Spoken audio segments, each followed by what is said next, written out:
You've met people who do this. You just didn't know what it was called. It was dark psychology. And once I show you these 10 tricks, you'll start seeing them everywhere, which means they'll never work on you again. Trick number 1. Guilt flooding. This isn't just guilt tripping. It's flooding someone with guilt until their brain short circuits. The manipulator doesn't bring up one thing. They throw 5 things at you at once. Old mistakes, new problems, even future fears. You get overwhelmed fast. Like when you forget to reply to one message and suddenly they hit you with a speech about how they stayed up all night for you, skipped work for you, helped you through your darkest moments. And now you ignore them. Suddenly you feel like a monster, so you apologize, you overcompensate, and just like that, you're under control. Trick number 2, future faking. This trick uses hope as a leash. The manipulator paints a beautiful future, one you desperately want. But they never plan to deliver. They just keep you loyal by dangling the fantasy. They'll say you're moving to your dream city next year. You'll finally quit that job you hate. Life will be perfect. Just wait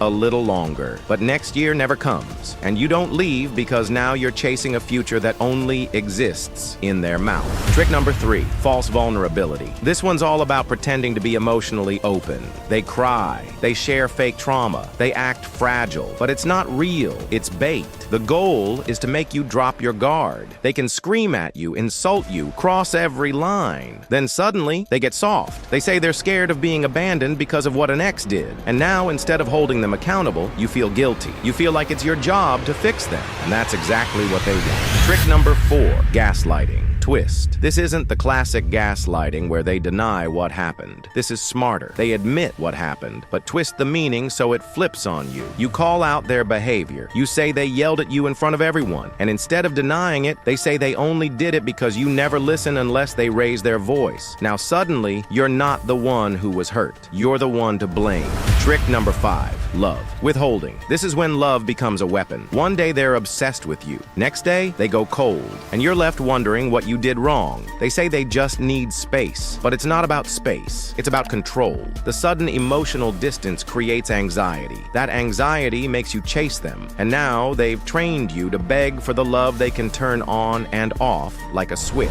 Trick number 6, reverse empathy. This is empathy in reverse. They don't care how you feel, but they pay close attention because your emotions are useful to them. Every time you open up, they collect that information like ammo. You tell them what hurts you, what triggers you, what scares you. And later, when they want to hurt you, they use it, like ghosting you for days just because they know abandonment breaks you. Trick number 7, manufactured chaos. They create chaos on purpose. Constant drama, mixed signals, hot one day, cold the next, because chaos makes it hard to think clearly, and confusion makes it easier to control you. One moment they say they love you, next they say they're done, then they show up with gifts, then they disappear again. You're not in a relationship, you're stuck in survival mode, and the more unstable things feel, the more power they have. Trick number 8, echo technique. This trick is all about mirroring. They copy your words, your dreams, your opinions, not because they believe them, but because it makes you feel seen. You say nobody understands you. They say they feel the same. You talk about your goals. They say those are their goals too. It feels like magic, but really, they're just reflecting you back to yourself, not because they care, because they want to bond fast and get access. Trick number 9, false consensus. They make it sound like the whole world agrees with them. This creates pressure. You don't want to be the only one who disagrees, so you fold.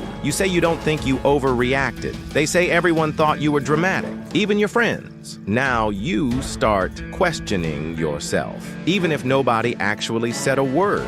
They've planted the crowd in your head, and now you're too outnumbered to fight back. Trick number 10, isolation stacking. They don't isolate you all at once. That's too obvious. They do it in layers, one person at a time, slowly, until you've got no one left. They say your friend is too negative, your mom is too controlling, your coworkers don't really like you. They stack doubt on top of doubt. And when it's done, you only trust one person, the manipulator, which is exactly what they wanted from the start. You've seen how they control you, but the real question is, do they even realize what they lost? Most people never get to make someone regret walking away. Click the next one. Make sure they don't forget.